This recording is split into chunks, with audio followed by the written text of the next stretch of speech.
Folks, the big news out of Atlanta involves the case of Fulton County DA Fani Willis and whether she or her lead prosecutor, Nathan Wade, can continue. Today, Judge Scott McAfee ruled that Fani Willis may remain on the case, but what has to happen, she or Nathan Wade must resign. Well, this is the front page of the Atlanta Journal-Constitution. Wade resigns, allowing Fulton DA Willis to move ahead with Trump case. Now, in this particular decision, the judge makes it perfectly clear about the bad decision-making of DA Fani Willis in terms of her decision to get involved with Nathan Wade and then to hire him to be a part of the team. Joining us right now, folks, from Atlanta is attorney J. Edward Shipp. Glad to have you on the show. Attorney Shipp, this is very simple, and I've said this repeatedly. And the judge basically makes the exact same decision. Fani Willis screwed up. She should not have had Nathan Wade on this case if she's going to be involved in a relationship with him. He ruled that it did not have an impact here, did not have an impact at all. Now, of course, in his letter, Wade said that I'm proud of the work our team has accomplished in investigating, indicting, and litigating this case. But the judge had some stern words for the decision-making of DA Fani Willis. Your thoughts? So, first off, thank you for having me, brother. Let's just go ahead and dive into it. The judge did say, yes, this was a bunch of bad decisions in which you made, DA Willis, and it's brought us to this point. But again, what I've always said is none of this prejudiced any of those defendants. And he made sure to let that be known, that none of this prejudiced any of you, even going as far as talking about the forensic misconduct situation, which they brought up, in which DA Willis talked about what she was going through at the church. So again, it just reaffirmed the fact that, like DA Willis said, she's not the one on trial here. Right. Those defendants are the one on trial there. The problem here is, and I had a conversation with several people earlier today about this, and what I said is, if you just go back, the judge said, yes, there was no conflict of interest. Did she do anything illegal? Nope. And so we have all of that. The problem is, if you're DA Willis, you know how the stakes of this case. You know how major this is. And what you tell your entire team, I need everybody to be clean as a whistle. What you don't do is create the problem. So for 2 months now, we haven't discussed the case. We've discussed who paid for dinner. Do you drink wine? Did he have a door opener to your garage door? How many times he came by? With all of that. And so this is why this was a mistake on her part. If she doesn't put Wade on the team, none of this happens. That's true. I would agree with you on that. And I would even concede the point that, this was an unforced error by the decisions that were made. But again, this has been Trump's whole thing, to delay, obstruct, deny. Right, which is why you don't help him. You don't hand him a gun and then say, hey, here are the bullets too. I would agree with you on that point. But again, this is an unprecedented thing. You haven't seen a president be charged and do the type of things that he has done. And that's why you don't do it. That's why, that's what drives me crazy the most. Again, if you're sitting in Fani Willis' position, I'm telling you, you sit here and say, yo, I need everybody to be clean. Y'all can't pay no bills late. I need water bill up to date. You can't have no tax liens. Hey, if you married and you got a side piece, cut that off until after this sucker is over, because they're going to go after all of us. But you can't have the person in charge going, by the way, my man gonna be the lead prosecutor. I think one of your previous guests made a good point in that she talked about how there was going to be opposition research done, and D.A. Willis probably wasn't used to this. I mean, who has ever heard of opposition research being done on a sitting DA for a case that they are trying? Hey, bro, listen, I feel you. I understand your point, but I can't buy it. Because you already said it. No, first of all, you got to understand, I can't even use the word president in relation to his name. But no former occupant of the Oval Office has ever gone on trial. You know all eyes on you.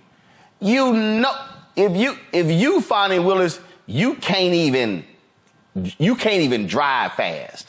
You just got to understand. And my problem is we're not even having this conversation. That initial decision wasn't made. Now, and here's the other deal, bro.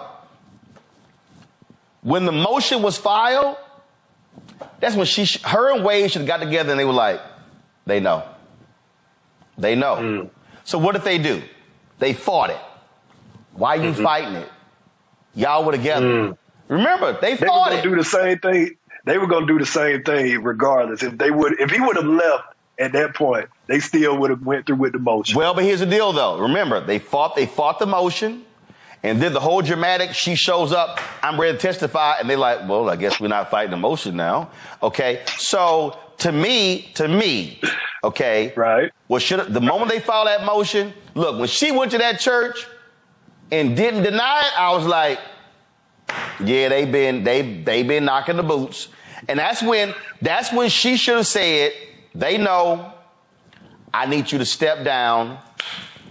Now, and I think had that happened, you still would have had some stuff happen. I don't think it would have been this intense, but at that moment, you got to cut it off. You got to cut the cancer out the body, because at that moment, it can't spread. But they fought it. They fought it. Now, Matt, you shaking your head. All right, Matt, what's the problem?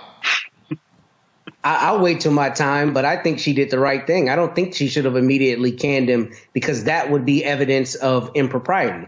I think fighting it was the right way to go, because the moment they cut him loose in relation to the motion being filed, then it's like, why did she cut him loose so quick? Because something must have been going wrong. So I think they. But here's the deal, though. Where we at today is what it was going to be. Somebody had to go. This is where this is not a legal thing. This is where it became, Michael, a public relations thing. Now, understand now what has happened by the cascading effects of this decision. He's on motion file. You fight it. We go for 2 months. Congress now wants some documentation on what federal money is used. Now the state of Georgia has created this whole panel. Now all your business out, your dad is testifying. This is all the things that happened downstream because of that one decision. I fundamentally believe when that motion was dropped, that's when you have to go, yeah, I'm not about to sit here and I'm about to keep fighting and he's still going to be on it. No. He had to go. Georgia was going to have that. I'm sorry. Was that for me? Go ahead, Michael. I agree Fani Willis should have fought it. Now, it probably was going to end up that Nathan Wade was going to lead the team. But I agree she should have fought it. But the commission that the Georgia state legislature created, if I remember correctly, that commission was formed before this lawsuit by Michael Roman was filed. Okay. Number one, about these improprieties. Number two, Judge McAfee, in his ruling, found that there was no, quote, actual conflict, end quote. Now, he did say there was the, quote, appearance of impropriety, end quote, but there was no actual conflict. All right. So, yes, in hindsight, the relationship should not have taken place after Nathan Wade joined the prosecution. But it is what it is. But at the end of the day, you fight something like this. You don't just acquiesce. You have to understand you're dealing with thugs. Okay, you're dealing with thugs who have no morals, who have no ethics. All right, so you've got to fight. Period. Yeah, look, Niamey, you're going to fight it, but what you don't create your own problem. That's all I'm saying. You got to be smart and not create a problem where you give them something to attack you on. And I will take this one step further, because this is a gendered conversation for sure. And as a woman in the workplace, whatever our workplaces are, I mean, most of us don't work on a stage as big as the one Fani Willis is on right now. You have to be above board. I mean, one of the things that we as women have to think about in the workplace is the respect that we're going to have from our subordinates and others in the workplace. And it's hard to maintain that if people know that you cross these kind of boundaries. I agree that she should have fought it. But the other thing in fighting it is now we have all of these details about her personal life and these lurid details that had nothing to do with the case. But like you said, Roland, now that's all we're talking about. We're not talking about the charges. We're not talking about what this conduct was that this man actually did. That's the crime here. And I think Fani Willis is old enough, quite frankly, to know better. Michael Cohen told us everything we needed to know about how Trump and his team operates and what their playbook is. It's always to find your dirty secrets and then expose you and use that to bend you to their will or some other such thing. So I don't know how D.A. Willis had no sensibility that this would happen. And it's not to suggest, right, that she didn't do her job well or that Nathan Wade didn't do his job well. But this was it was an unnecessary chink, right, in the armor of this office and in this prosecution. And it doesn't matter whether they win in court or not. Trump will always say, I was railroaded. This was illegitimate. And it will appear to some people that it is, not because on the merits, but because of her lack of, I don't want to say conduct, but just the lack of foresight here. It just seemed like a really short-sighted choice, because you could have resumed your relationship at some other point in time. Yeah. And J. Edward, look, the decision that you're now confronted with is, okay, the judge has made its ruling. Wade has stepped down. Willis now continues. Now the question then becomes, okay, now you still have all the other stuff that's outside. Now you got to get the focus now back on the case. And I just think that this is a lesson for folks, especially with your high-profile folks, to understand what the stakes are. I was talking earlier in a conversation, someone was like, hey, we should be rallying around Fani on this whole deal. And I told this person a story. I love the show Billions. And Condoleezza Rashad, her character, wanted to run for office. And so what she then did was that she goes out and they say, well, we got the guy for you. So he comes in and he has 2 envelopes. So J. Edward, he has 2 envelopes. He goes, no, he goes, so J. Edward, this is what he goes. He goes, this is the envelope that they are going to get on you. No. Then he goes, this is the envelope that I can only find on you. She's like, I need to know that one. Because when you run for office, you understand opposition research. And I just think anybody who's watching, pay attention. If you're going to be involved in a high-profile case, you got to be clean. You got to be, see, even Matt shaking his head like, okay, I mean, you got, when it's about to hit, and you're going to be in every paper, every network, it's going all around the world, whether you're a woman or a man, and damn sure you black, your shit got to be clean. J. Edward, final comment.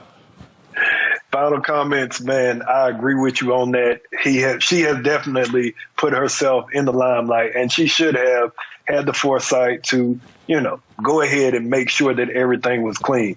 But I always say we can't forget that this man was on the phone telling a Secretary of State, I need you to find the vote. Right. And remember, the judge threw those charges out. Now they got to, do they go back and re-indict to have more specifics because the judge said they were not specific enough. And so that's really what we're left with. And so I just think, Matt, I'm gonna give you a final comment here.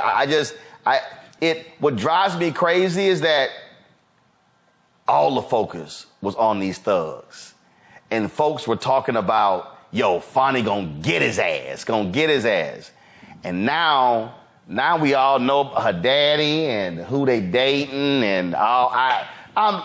Again, that's not the stuff you want folk talking about when it comes to your legal case.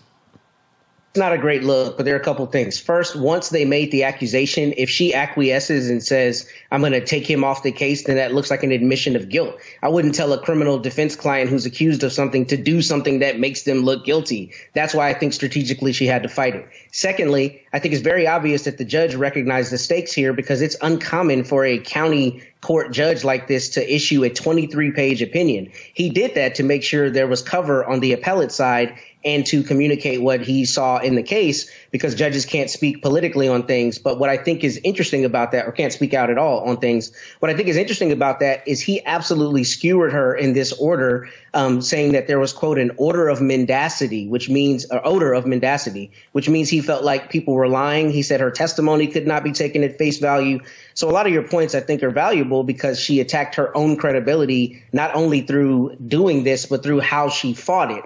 But strategically, if I were in her office, I would have counseled her to fight this, because the moment she acquiesces is the moment she looks like she's guilty of something. And I think that has an effect on her subsequent tenure, too, because now every case they're going to attack her saying she admitted to having done something wrong. So strategically, in this circumstance, I think this was the right play. Hey, I agree. Don't put your man on the case. Then we ain't got no problem. That's all I'm saying. Yeah, that's just... Deanna, you about to say something? I was just to say, I mean, it's just that easy. I mean, you don't get your bread when you get your cheese. I mean, it's you know, it's real easy. Oh, Lord have mercy. We talking about all this other stuff and not these thugs. J. Edward Ship, I appreciate it, man. Thanks a lot. Thank you. Go to our website, AfricanHistoryNetwork.com, AfricanHistoryNetwork.com. Okay, there's a 10-week online history course called Ancient Kemet, the Moors, and the Ma'afa, Understanding the Transatlantic Slave Trade, what they didn't teach you in school. I teach the class on Saturdays, 2 p.m. to 5 p.m. Eastern Standard Time. Our next classes are Saturday, March 9th, Saturday, March 16th, March 23rd, and March 30th. Okay, and then we have a few more classes after that. The class is on sale, $80, regularly $130. We do the sessions live. All the sessions are archived and recorded. You can go back and watch this anytime. So even after the course is over with, you can go back and watch the entire class, okay? And we instead of 10 sessions, we're going to do at least 11, possibly 12. The course outline, the lesson plans for all 10 classes or 10 plus classes are laid out here. And I'll go through and update it periodically because we add a few additional subjects. But we take you through our history. We deal with thousands of years of history and what leads up to the transatlantic slave trade taking place. So we deal with archaeological discovery that have come out in the last 10, 20. So we deal with Egypt on the Potomac and how the layout of Washington, D.C. is based upon ancient African principles coming out of ancient Kemet, ancient Egypt. Kemet, one of the original names for Egypt, meaning land of the blacks. We look at the African origins of Star Wars and the Assyrian drama. There's an excerpt of an interview that I did with Professor Kaba Hiawatha Kamene, where we look at this information. We look at the Hannibal Barca and the Punic Wars, okay? And especially the Battle of Cannae, 216 BC. We look at Hannibal crossing the Alps, crossing the Pyrenees, 219 BC, but the Battle of Cannae, 216 BC. The Battle of Zama, 202 BC, where Hannibal Barca is defeated by Publius Cornelius Scipio. And Publius Cornelius Scipio takes the surname Africanus after he defeats Hannibal Barca at the Battle of Zama in 202 BC. Africa is not named after a Roman general. The Roman general took the surname Africanus after he defeated Hannibal Barca. And we know that Africanus is Latin, meaning belonging to Africa. It's Latin meaning belonging to Africa. We look at the 800-year occupation of the Europes of the Africans known as the Moors, who take the teachings from the Nile Valley region of Africa into Europe, and this is going to bring Europe out of the Dark Ages. Okay, and we see the rise of Spanish conquest. We look at Christopher Columbus, and Columbus is essential to the expansion of the transatlantic slave trade and the exploitation of indigenous people and the exploitation of African people also. Okay, so we go through and look at this history chronologically. We also look at the fake Willie Lynch letter 1712. Willie Lynch never historically existed. I wish we would just throw the Willie Lynch letter in the garbage can where it belongs. It's ahistorical. There are words in the Willie Lynch letter that didn't even exist in the early 1700s. Okay, the sentence structure, the syntax is not what they is not coming from England.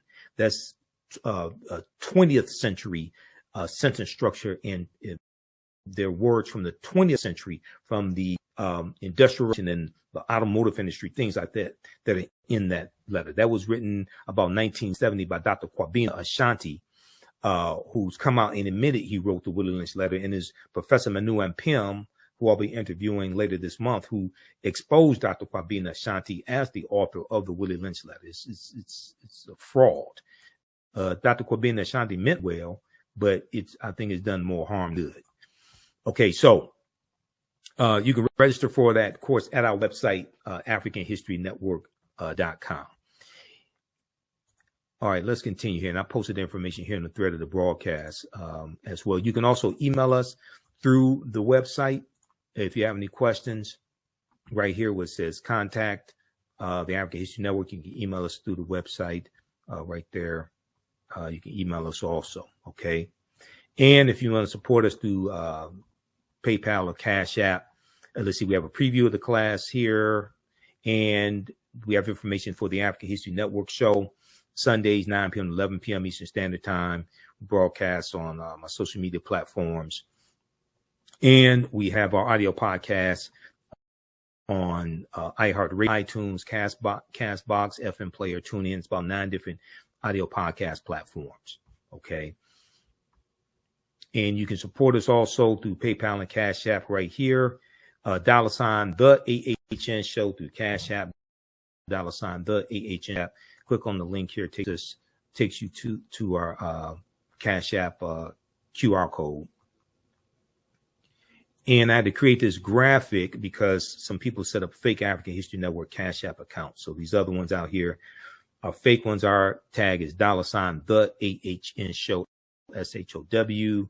And it may show my picture when you go to it also. But we have, click here on the link. We have the actual QR code. And this is our, you can support us through PayPal also. PayPal